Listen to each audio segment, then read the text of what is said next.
¿Cómo estás, Juan Carlos? ¿Qué dices? ¿Cómo estás? Saludarte. Muy bien, ¿y ustedes? ¿Cómo están? Bienvenidos a Cerebros Desarrollo en estas cápsulas. Muchas gracias, Lía, por ayudarnos con el lenguaje de señas para todos nuestros pacientes que tienen alguna dificultad y que podamos ayudarles a entender mejor algunas enfermedades como esta que se llama parálisis cerebral infantil. ¿Qué es la parálisis cerebral infantil, Juan Carlos? Fíjense que es un término que es importante conocer porque no significa que el cerebro esté paralizado, a pesar de que así sea como se menciona en el diagnóstico. La parálisis cerebral infantil significa que existe una lesión que ocurre en un cerebro que se está desarrollando. Durante el desarrollo cerebral que ocurre alguna lesión que condiciona un problema motor en el niño, ¿sí? El crecimiento del cerebro, pues no solamente es cuando somos pequeñitos y es la parte neonatal o de recién nacido, también sigue creciendo en los primeros años de vida. Entonces, cualquier cosa que ocurra cuando el cerebro se está desarrollando, que ocasione algún problema, alguna lesión en el cerebro, nos puede dar como consecuencia un problema principalmente motor. Eso es la parálisis cerebral infantil. Es súper importante que entendamos que en la parálisis cerebral, como bien lo dijo Juan Carlos, no necesariamente tiene que haber procesos cognitivos ni intelectuales asociados. Y hoy sabemos que en México más o menos existen alrededor de 500,000 pacientes que tienen parálisis cerebral infantil. Y que no necesariamente tampoco todos tienen como la misma severidad, ¿no, Juan Carlos? Así es. Que eso es muy importante entenderlo. Existen diferentes presentaciones de parálisis cerebral infantil, aunque se menciona así, existen diferentes situaciones que pueden acompañar al diagnóstico. Esto significa que puedo tener parálisis cerebral infantil acompañada de movimientos anormales, se llama disquinéticos. Entonces puedo tener algunos movimientos anormales que me ocasionen algunas posturas que son un poquito difíciles de manejar porque los pacientes se tornan muy duros. Tengo otros tipos de parálisis cerebral infantil, que sería la distónica, que ya lo comentaba hace un momento. Los pacientes incrementan el tono, se ponen muy rígidos, cuesta mucho trabajo flexionar nuevamente sus articulaciones, hay que utilizar diferentes terapias para lograr el objetivo de volver a movilizar sus extremidades, dentro de las cuales se incluye la parte de rehabilitación, que eso es fundamental en los pacientes con este diagnóstico, la parte de rehabilitación con la intervención, por ejemplo, con aplicación de toxina botulínica en algunas de las articulaciones que permiten que el paciente pueda recuperar un poco de movilidad, y otras estrategias que se pueden ir utilizando, pero todo dentro del contexto de rehabilitación, entendiendo que el diagnóstico nos lleva a un problema motor. Entonces, como es un problema motor, esto significa que tenemos que rehabilitar la cuestión motora para no o intentar perder lo menos que podamos estas habilidades, tomando en cuenta que muchos pacientes con parálisis cerebral infantil, Doc,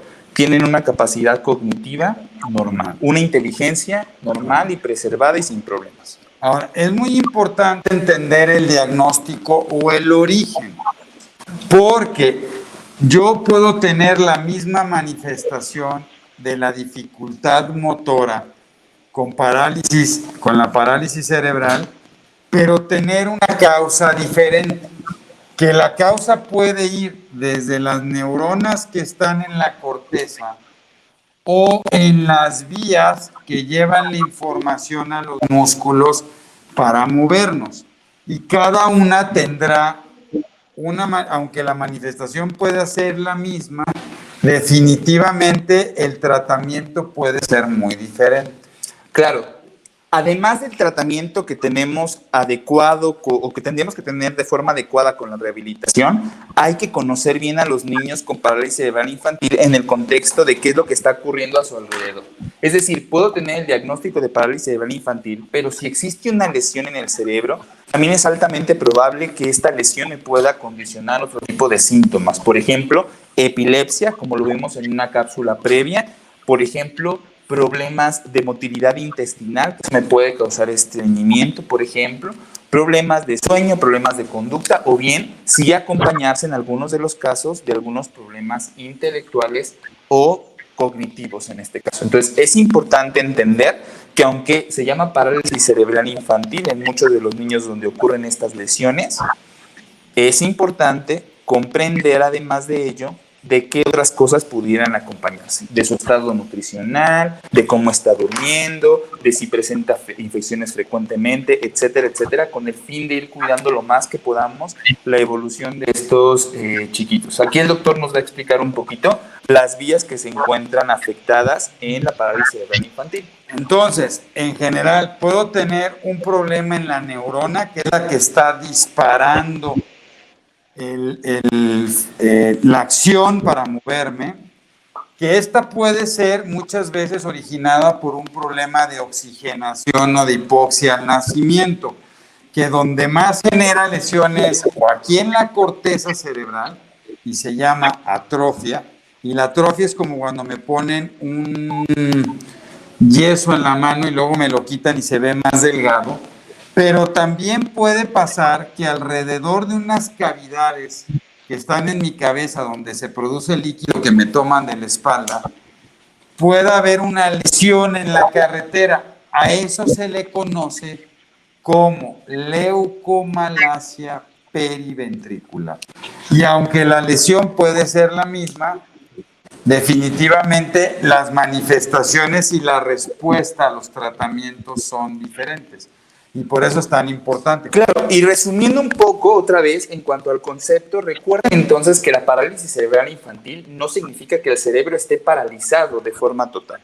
Significa entonces que tenemos un problema motor que hay que atender con rehabilitación, pero que gran parte de los niños no tienen ningún problema en la parte de inteligencia. Segundo, la rehabilitación es fundamental desde que empezamos a notar algunos problemas en el pequeño, principalmente con antecedentes neurológicos de importancia. ¿Eso qué significa? Hipotonía al momento de nacer o durante los primeros días o meses de vida, que el niño esté muy flácido, que no tenga fuerza, que después se pueda tornar hipertónico o con incremento del tono, que es ahora ponerse muy rígido, ¿no?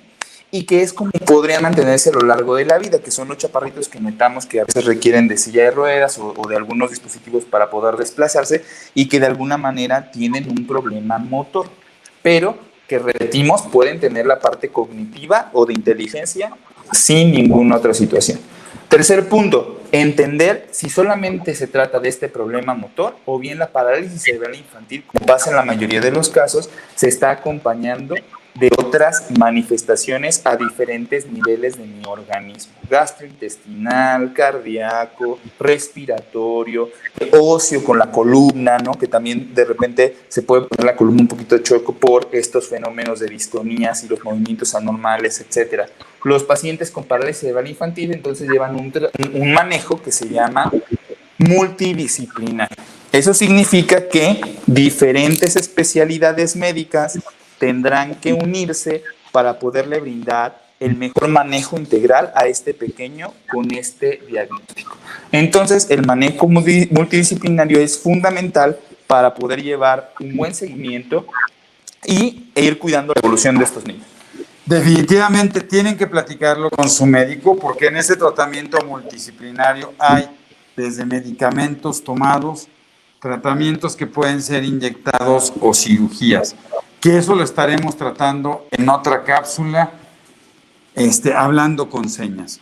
Es muy importante que lo platiquen con su médico, ¿no? Y que puedan entender primero el diagnóstico, el origen, para después poder hablar de un tratamiento multidisciplinario y un seguimiento a seguir. Lo importante es que sepan que siempre va a haber una mejoría sobre la sintomatología y que esto requiere de muchísimo trabajo. Y que estaremos al pendiente de sus comentarios que nos puedan proporcionar en este video. En la parte de abajo los pueden colocar. Nosotros estaremos al pendiente para poderlos contestar y que estén al pendiente de las próximas cápsulas que estaremos generando para que les podamos ir expresando mucha más información respecto a esos temas de interés neurológico. Cerebros en Señas, acompáñenos. Muchas gracias.